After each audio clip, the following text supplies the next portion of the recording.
Good evening सबको। Good evening Priyansh Meena, hello sir, hello Priyansh, good evening Kripanshi.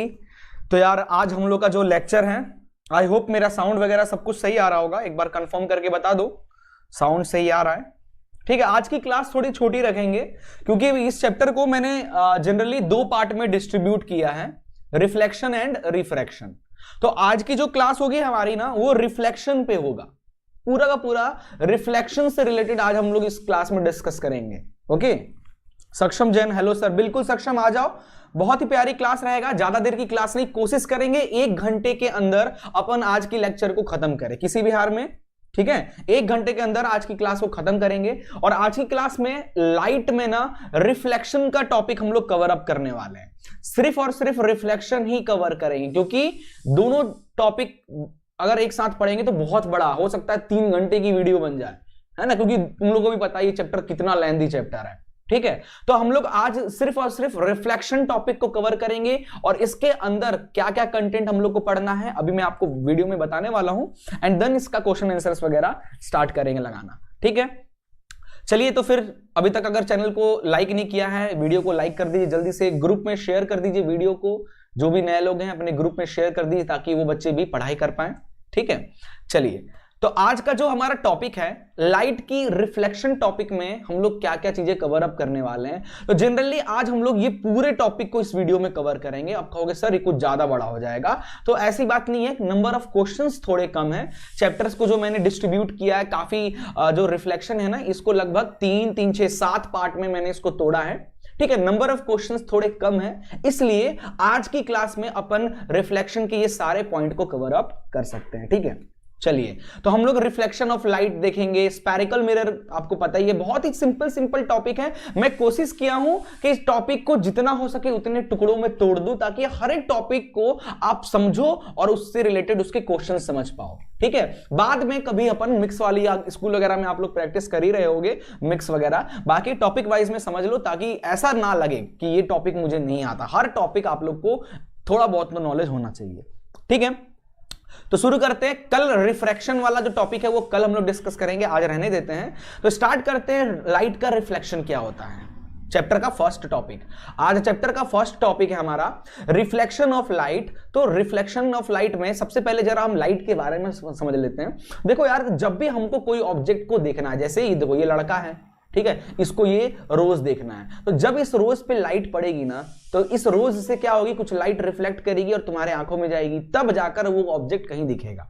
तो क्या कह सकते हैं कि light is a form of energy that provide sensation of vision. Sensation of vision मतलब आपको देख पाते हैं आप लोग बिकॉज ऑफ लाइट। किसी भी चीज को अगर आप लोग देख पाते हैं बिकॉज ऑफ लाइट। ठीक है, सम कॉमन फिनोमिनन बता रहा है लाइट से रिलेटेड, जैसे आप मिरर में खुद को देखते हो, स्टार का ट्विंकलिंग होना, beautiful colour of rainbow, bending of light by medium, ये सब क्या है, लाइट का ही कुछ एग्जांपल्स हैं। अब हम लोग बात करते हैं कुछ लाइट की बहुत इंपॉर्टेंट प्रॉपर्टीज, जहां से क्वेश्चन अभी इस टॉपिक में आएगा। तो लाइट की पहली प्रॉपर्टी होती है, सबको पता है कि ये इलेक्ट्रोमैग्नेटिक वेव की तरह बिहेव करता है, so does not require any medium. क्योंकि लाइट कैसा है, वेव की तरह बिहेव करता है और वेव को ना कोई मीडियम की जरूरत नहीं पड़ती है। पार्टिकल जो होता है ना उसको मीडियम चाहिए होता है, बट वेव को कोई मीडियम की जरूरत नहीं पड़ती है। तो हम बात करते हैं सन से अर्थ तक लाइट किस तरीके से, क्योंकि यहां तो वैक्यूम है, तो यहां पे लाइट आई वेव के फॉर्म में, इलेक्ट्रोमैग्नेटिक वेव के फॉर्म में आई। उसके बाद अर्थ में तो ऑलरेडी एटमॉस्फेयर है, तो पार्टिकल के फॉर्म में फिर करता है। ठीक है, light tends to travel in straight line. Light हमेशा स्ट्रेट लाइन में ही ट्रेवल करता है, ये बहुत इंपॉर्टेंट पॉइंट है, याद रखिएगा, लाइट स्ट्रेट लाइन में ही ट्रेवल करता है। ठीक है, light has dual nature. Light का डुअल नेचर होता है, वेव भी होता है और पार्टिकल नेचर भी होता है। वेव नेचर बता दिया मैंने आपको, सन से अर्थ तक को वेव की फॉर्म में लाइट आएगा, और अर्थ से अर्थ के सरफेस तक की बात करें, अर्थ से अर्थ के सरफेस तक जो है वो पार्टिकल की फॉर्म में लाइट जनरली आता है। ठीक है, लाइट कास्ट शैडो, लाइट के थ्रू शैडो बनेगा। अगर कहीं पे कुछ लाइट आ रहा है उसके सामने खड़े हो जाओ तो आपका शैडो बन जाएगा, पता ही है आपको इस चीज का। लाइट की स्पीड मैक्सिमम होती है वैक्यूम में, कितनी होती है, 3 × 10⁸ मीटर पर सेकेंड, याद रखिएगा। क्लियर हो गया। अब देखो, when light falls on a surface, जब कोई लाइट किसी सरफेस पे गिरती है ना, तब 3 चीजें वहां पे हो सकती है। रिफ्लेक्शन होता है, कुछ लाइट रिफ्लेक्ट कर जाएगी, कुछ लाइट अंदर की तरफ ट्रेवल हो जाएगी और कुछ लाइट उस सरफेस में एब्जॉर्ब हो जाएगी। तो ये 3 चीजें होती हैं जब भी किसी लाइट किसी सरफेस पे पड़ती है। तो ठीक है, रिफ्लेक्शन ऑफ लाइट को जरा समझते हैं। जैसे कि आपको ये डायग्राम दिख रहा होगा, जब हम टॉर्च से जैसे लाइट जलाएं तो ये टॉर्च की जो लाइट है पॉलिश सरफेस पे गई और बाउंस बैक हो गई, है ना। ये लाइट पॉलिश सरफेस पे आई और फिर क्या हो गई, बाउंस बैक हो गई। तो ये इस रे को कहा जाता है, क्या कहते हैं, इंसिडेंट रे। और जो रिफ्लेक्ट हो गई उसको कहेंगे रिफ्लेक्टेड रे। और सेंटर की जो लाइन होती है इसे कहा जाता है नॉर्मल। तो सेंटर से इंसिडेंट का जो एंगल होगा बेटा, ये एंगल, इस एंगल को कहेंगे incidence angle, that is angle I. और नॉर्मल से ही रिफ्लेक्टेड रे का जो एंगल होगा उसे कहेंगे angle R, that is angle of reflection. Clear हो गया। तो रिफ्लेक्शन ऑफ लाइट क्या होता है, एक फिनोमिनन है, bouncing back of light into the same medium by the smooth surface, है ना। जिस मीडियम से आप, जैसे आप एयर से अगर आपने टॉर्च जलाया है तो वो लाइट उसी मीडियम एयर में ही रिफ्लेक्ट हो जाएगी बाय द पॉलिश्ड कोई भी पॉलिश्ड सरफेस हो, चाहे मिरर हो, टाइल्स हो, चाहे कुछ भी चीज हो, ठीक है। इसी को हम लोग रिफ्लेक्शन फिनोमिनन कहते हैं। सबको क्लियर है? चलिए आगे चलते हैं। Laws of reflection. Laws of reflection क्या होता है पता ही आपको, दो लॉज होते हैं रिफ्लेक्शन के, दो लॉज होते हैं। बहुत ही इंपॉर्टेंट टॉपिक है, ठीक है, इस चैप्टर का बहुत इंपॉर्टेंट टॉपिक है लॉज ऑफ रिफ्लेक्शन। पहला लॉ कहता है कि एंगल ऑफ इंसिडेंस जो होता है बेटा वो इक्वल टू होगा रिफ्लेक्शन के। मतलब ये जो एंगल आई जो है ना और एंगल आर है ना, ये ऑलवेज इक्वल होगा। Angle I is equal to angle R, ठीक है। तो मतलब जिस एंगल से इंसिडेंट रे आकर सरफेस पे टकराई है ना, उसी एंगल से रिफ्लेक्टेड भी जाएगा। एंगल कहां से बनता है, नॉर्मल से बनेगा, याद रखिएगा, ठीक है। बहुत बच्चे क्या करते हैं, ऐसा बना लेते हैं डायग्राम, ये सरफेस हो गया, बहुत लोग एंगल यहां बना देते हैं, इसको एंगल आई बोल देते हैं, तो ये गलत हो जाएगा। एंगल आई कहां, नॉर्मल 90 डिग्री पे एक लाइन ड्रॉ कीजिए, ये एंगल इज आई, ठीक है, और ये एंगल हमारा आर, ठीक है। इस चीज को याद रखिएगा। दूसरा लॉ कहता है कि इंसिडेंट रे, रिफ्लेक्टेड रे और नॉर्मल तीनों एक ही पॉइंट पे, एक ही प्लेन पे लाई करते हैं। तो आप देख लो, इस डायग्राम को देखो, अच्छे समझ में आ जाएगा। इंसिडेंट रे, नॉर्मल और रिफ्लेक्टेड रे तीनों एक ही प्लेन पे, पॉइंट पी, एक ही प्लेन और एक ही पॉइंट पे मीट करते हैं, ठीक है। इसी को हम लोग लॉज ऑफ रिफ्लेक्शन में, ये दो चीज आप लोग को बहुत अच्छे से याद रखना है, ठीक है। Village boy, Radhe Radhe sir, बिल्कुल राधे राधे भाई, आ जाओ जल्दी जल्दी, है ना, रिवीजन चल रहा है हमारा। तो क्लियर हो गया, दो लॉज होते हैं रिफ्लेक्शन के। पहला क्या है, एंगल आई एंगल आर के बराबर होगा। दूसरा जो तीनों लाइंस है, इंसिडेंट रे, नॉर्मल और रिफ्लेक्टेड रे, एक ही पॉइंट पे लाई करेंगे, एक ही प्लेन पे, ठीक है। चलिए आगे है वर्चुअल और रियल इमेज क्या होता है। जिनको नहीं पता है वर्चुअल और रियल इमेज क्या होता है समझ लीजिए, वरना फंस जाओगे, क्योंकि बहुत कंफ्यूजन होता है। देखो बेटा, रियल इमेज, वर्चुअल इमेज में क्या होता है ना, ये देखो, ये एक आप डायग्राम को समझो, इस डायग्राम को बहुत अच्छे से समझो, आपको बहुत अच्छे से समझ में आ जाएगा कि वर्चुअल और रियल इमेज क्या होता है। देखो ये एक रियल इमेज है ना, रियल इमेज है। ये रियल इमेज कैसे, कहीं पे कोई ऑब्जेक्ट रखा होगा, है ना, कहीं पे कोई ऑब्जेक्ट रखा होगा।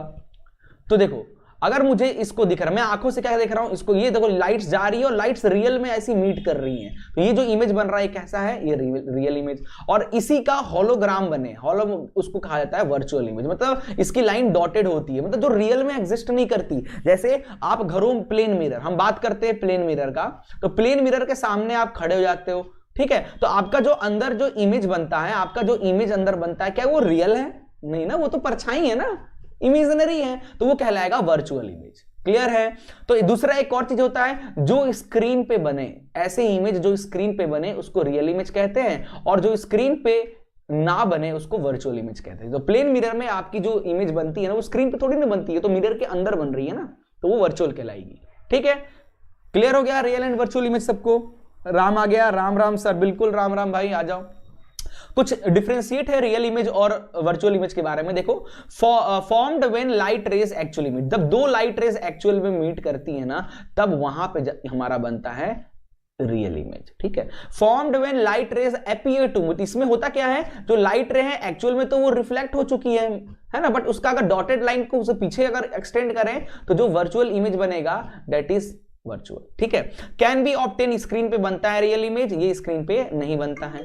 ये इन्वर्टेड होगा, ध्यान रखिएगा, रियल के साथ बेटा, रियल के साथ हमेशा इन्वर्टेड आएगा। इन्वर्टेड का मतलब क्या होता है, जैसे ये एक मिरर है, तो ये आप खड़े हो, ये आपका, ये ऑब्जेक्ट हो गया, ठीक है, आपका परछाई जो बनेगा ना वो क्या, इन्वर्टेड। अगर उल्टा बनेगा, उल्टा, ऐसा उल्टा बन जाएगा, तो ये इमेज जो बन रहा है, ये जो इमेज बन रहा है उल्टा, ये हमेशा रियल होगा, रियल के साथ हमेशा इन्वर्टेड आएगा, इन्वर्टेड के साथ हमेशा रियल आएगा। इस चीज को आप अपने दिमाग के अंदर सेट कर लो, ठीक है। वैसे ही वर्चुअल में क्या होता है, इरेक्ट इमेज बनता है, मतलब जैसा आप ऑब्जेक्ट जैसा होगा वैसे ही उसका इमेज भी बनेगा, सीधे खड़े हो तो सीधा ही इमेज बनेगा। तो याद रखिएगा वर्चुअल के साथ हमेशा इरेक्ट आएगा, इरेक्ट के साथ हमेशा वर्चुअल आएगा, ठीक है।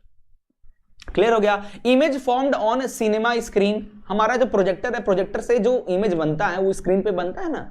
अब तुम सोचो प्रोजेक्टर में कौन सा लेंस लगा होगा, कौन सा मिरर लगा होगा, ठीक है। तो जैसे formed by concave mirror, generally concave mirror लगा था, कॉनकेव मिरर में रियल एंड इन्वर्टेड इमेज हमको देखने को मिलता है। वहीं वर्चुअल इमेज की बात करें तो प्लेन मिरर, बहुत इंपॉर्टेंट पॉइंट है, प्लेन मिरर और कॉन्वेक्स मिरर में हम हर टाइम कैसा इमेज बनता है, वर्चुअल एंड इरेक्ट। याद रखिएगा plane mirror and convex mirror दोनों में हर टाइम चाहे कितना भी कोई भी केस आ जाए, जहां आपको प्लेन मिरर और कॉन्वेक्स मिरर दिखा, समझ जाना वहां पे इमेज कैसा बनेगा, वर्चुअल एंड इरेक्ट, ठीक है। लेकिन अगर हम कॉनकेव मिरर की बात करें तो आप लोगों को पता है 6 केस होते हैं, 5 केस में 6 में से 5 केस में इमेज जो बनता है वो रियल एंड इन्वर्टेड बनेगा। एक स्पेशल केस होता है जहां पे इमेज वर्चुअल एंड इरेक्ट बनता है, ठीक है। अभी हम लोग डिस्कस करेंगे तब आपको ये चीज समझ में आ जाएगा, ठीक है। आगे चलते हैं। इमेज फॉर्म्ड बाय प्लेन, अरे यार कुछ ज्यादा ही साउंड आ रहा है। प्लेन मिरर में इमेज फॉर्म बनने के कंडीशंस, तो पहला है कि भाई वर्चुअल एंड इरेक्ट बनता है। जैसे ये प्लेन मिरर है ना, ये एक प्लेन मिरर, यहां पे आप क्या हो, खड़े हो, ये आपका ऑब्जेक्ट है और यहां पे आपका क्या बनेगा, यहां पे आपका इमेज बन जाएगा। तो जो इमेज है वो कैसा है, वर्चुअल है, पीछे बन रहा है, मिरर के पीछे बन रहा है, स्क्रीन पे बन नहीं रहा है, तो वर्चुअल होगा, इरेक्ट यानी सीधा होगा, तो वर्चुअल एंड इरेक्ट बनेगा। प्लेन मिरर की कहानी बता रहा हूं, प्लेन मिरर में पहला केस इमेज जो है वर्चुअल इमेज इरेक्ट बनेगा। दूसरा है size of image is equal to size of object, मतलब ऑब्जेक्ट की जो साइज होगी, हाइट होगी ना, वही इमेज की होगी, दोनों की सेम होगी। कुछ मिरर होते हैं ना जिसमें आप छोटे हो बड़े दिखते हो, बड़े हो छोटे दिखते हो, वो सब नहीं है। प्लेन मिरर में जो ऑब्जेक्ट की हाइट होगी वही इमेज की भी हाइट बनेगी, ठीक है।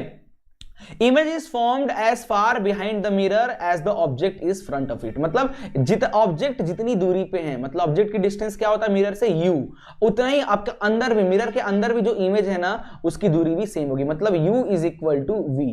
u क्या है, ऑब्जेक्ट का डिस्टेंस, v क्या है, इमेज का डिस्टेंस, कहां से, मिरर से, ठीक है। याद रखिएगा लैटरली इन्वर्टेड होगा, प्लेन मिरर में जो इमेज होता है लैटरली इन्वर्टेड होता है। लैटरल इन्वर्जन का मतलब क्या होता है, जब आप खुद देखो ना, प्लेन मिरर के सामने खड़े हो, जब अपना राइट हैंड ऊपर करोगे तो आपको कैसा अपीयर होता है, लेफ्ट हैंड, सामने वाला जो परछाई है उसने अपना लेफ्ट हैंड उठाया है, आप अपना लेफ्ट हैंड ऊपर करो, वो अपना अपीयर टू बी, देखो हम अपना राइट ऊपर करते हैं ना तो मिरर में भी हमको राइट ही, मिरर के अंदर जो आदमी है ना वो भी राइट ही ओपन कर रहा है, बट हमको कैसा अपीयर होता है, कैसा अपीयर होता है कि वो लेफ्ट किया है। तो यही बहुत इंपॉर्टेंट शब्द है, अपीयर, रियल में नहीं करता है, अपीयर हमें लगता है, हमें दिखता है कि हमने अपना राइट उठाया तो वो जो आदमी था, जो मेरा ही परछाई जो है वो अपना लेफ्ट उठा रहा है, हमें सिर्फ ऐसा लगता है बट रियल में ऐसा होता नहीं, वो आपको भी पता होगा, ठीक है।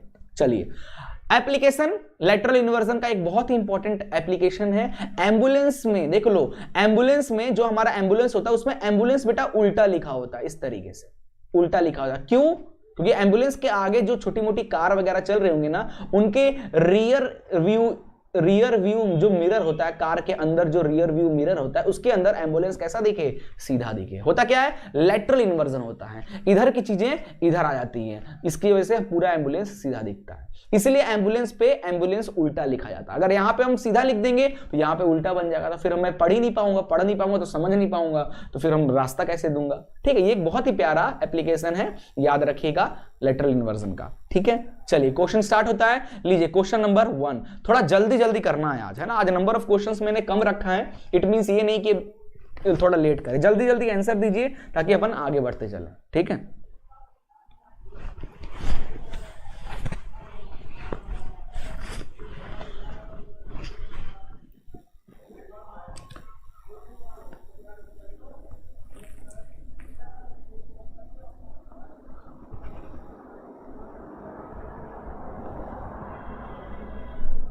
चलिए ओके, तो रितिका का आंसर आ गया क्वेश्चन 1 का बी। तो क्वेश्चन 1 कह रहा है the things visible to us due to presence of, कोई चीज को हम देख पाते हैं किसकी वजह से, लाइट की वजह से। ठीक है, बिल्कुल आंसर सही है। कृपांशी का भी आ रहा है बी, राम का भी आ गया, सक्षम का भी आ गया, बिल्कुल सही आंसर है आप लोगों का। लीजिए क्वेश्चन नंबर 2, बताइए इसका आंसर क्या हो जाएगा। Which of the following phenomenon is not associate with light? इनमें से कौन सा ऐसा फिनोमिनन है जिसको लाइट से कोई लेना देना नहीं है। इमेज फॉर्मेशन बाय मिरर, तो भाई लाइट की वजह से ही होता है। ट्विंकलिंग ऑफ स्टार, वो भी लाइट। फॉर्मेशन ऑफ रेनबो, वो भी लाइट। तो magnetic field lines, magnetic effect से लाइट का कोई लेना देना नहीं है। ठीक है, तो ऑप्शन नंबर डी। आप लोग का क्या आंसर है? बिल्कुल सही, 100% सही आंसर आ रहा है। ठीक है, चलिए लीजिए क्वेश्चन नंबर 3। क्वेश्चन नंबर 3 लीजिए, बताइए क्या हो जाएगा।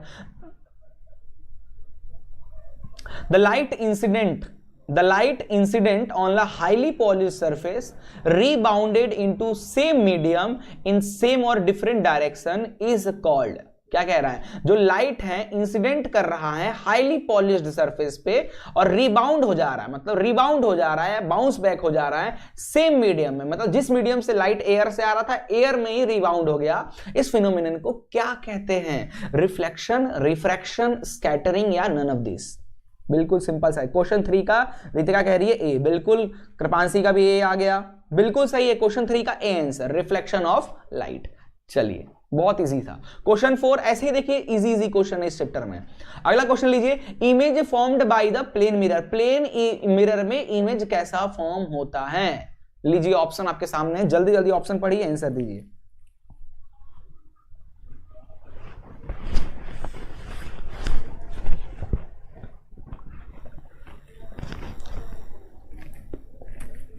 चलिए, तो इसका आंसर हमारा क्या हो जाएगा? बी वाला, बिल्कुल सही है, बिल्कुल सही आंसर है बी। तो हमको पता है प्लेन मिरर में बेटा वर्चुअल एंड इरेक्ट, वर्चुअल है तो साथ में इरेक्ट तो होगा ही, सेम साइज का होता है, बिहाइंड द मिरर बनता है, ये सारी केस पता है ना, हमने पढ़ा है। क्या क्या पढ़ा था? पहला ही पॉइंट पढ़ा था प्लेन मिरर का, वर्चुअल एंड इरेक्ट इमेज बनेगा। दूसरा हमने पढ़ा था height of object, height of image same होगा। तीसरा हमने पढ़ा था प्लेन मिरर में कि यू और वी, डिस्टेंस ऑफ ऑब्जेक्ट और डिस्टेंस ऑफ इमेज दोनों क्या होंगे? बराबर होंगे। चौथा लैटरल इन्वर्जन फिनोमिनन, ये सब प्लेन मिरर का ही तो है। ठीक है, चलिए बिल्कुल सही आंसर आ रहा है, बिल्कुल सही है।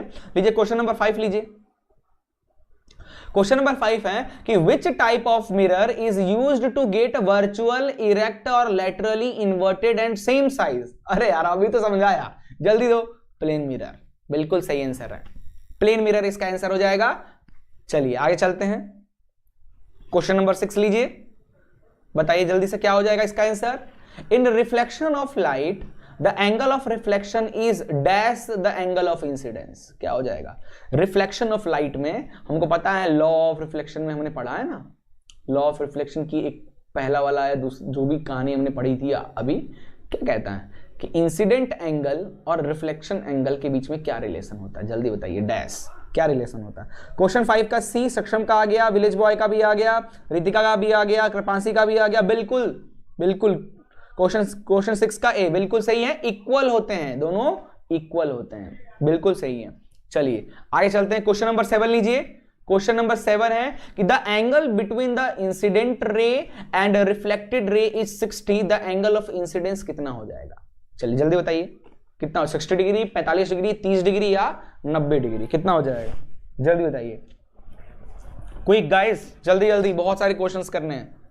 The angle between incident ray and reflected ray is 60। क्या रहा है? देखो एक प्लेन सरफेस बना लो, ऐसा एक प्लेन सरफेस बना लो, इस पे इंसिडेंट रे टकरा दो और रिफ्लेक्टेड रे, ये हमारा क्या है? इंसिडेंट रे, ये हो गया रिफ्लेक्टेड रे, बीच में होता है हमारा नॉर्मल, ये क्या हो गया? ये नॉर्मल हो गया।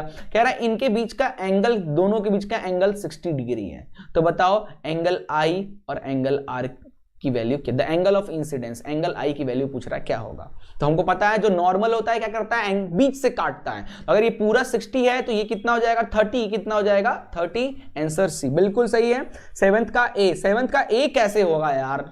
सक्षम गलत जा रहे हो, रितिका भी 7th का ए बोल रही है, बिल्कुल गलत है, समझो यार। इंसिडेंट रे और रिफ्लेक्टेड रे का बीच का एंगल, मतलब यहां से यहां तक का 60 कह रहा है, तो आधा आधा कितना हो जाएगा? 30 30। तो एंगल ऑफ इंसिडेंस की वैल्यू, एंगल आई की वैल्यू कितनी हो जाएगी? 30 डिग्री।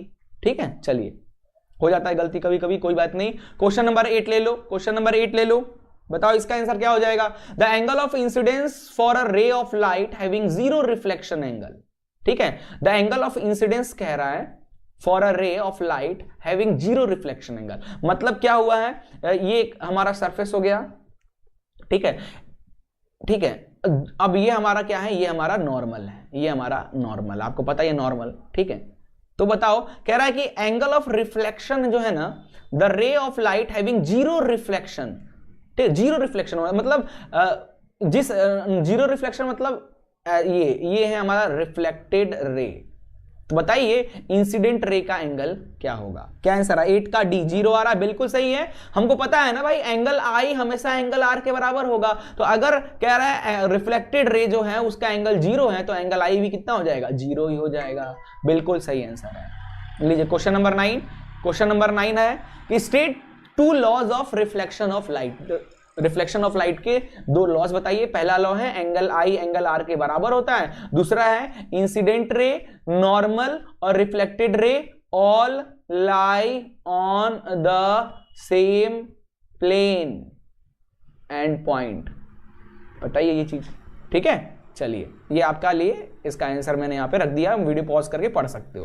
क्वेश्चन 10 है कि list the 4 characteristic of image formed by plane mirror. Plane mirror से बनने वाले जो इमेज है उसके 4 कैरेक्टरिस्टिक बताइए। अभी मैंने आपको बताया था, अभी 4 characteristic, virtual and erect, size of image object same हो जाएगा, डिस्टेंस सेम हो जाएगा, लेटरली इन्वर्टेड हो जाएगा, बताया था ना। चलिए बिल्कुल सही है। अगला क्वेश्चन है क्वेश्चन नंबर, क्या था ये 10 के बाद क्वेश्चन नंबर 11।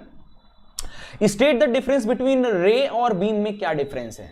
बताइए रे और बीम में क्या डिफरेंस होता है? तो भाई देखो, रे ऑफ लाइट जो होता है एक सिंगल रे इस तरीके से, और बीम क्या होती है, बहुत सारे रेज आपस में मिल जाए तो बन जाएंगे, वो क्या बन जाएंगे? बीम ऑफ लाइट, ठीक है। What is the angle of reflection when a ray of light falls normal on the smooth reflecting surface? कह रहा है कि ये मान लो एक 90 डिग्री का सरफेस है, ये हमारा क्या है, ये हमारा नॉर्मल एंगल है। कह रहा है कि क्या रिफ्लेक्शन का एंगल होगा अगर इंसिडेंट रे नॉर्मल पे 90 डिग्री पे गिरे, 90 डिग्री पे गिरे, सरफेस से 90 डिग्री पे गिरे, तो यानी नॉर्मल पे ही जो इंसिडेंट रे है वो नॉर्मल पे ही गिरा है, तो नॉर्मल से एंगल ऑफ इंसिडेंस कितना बन रहा है? जीरो, तो एंगल आर भी कितना बन जाएगा? जीरो बन जाएगा।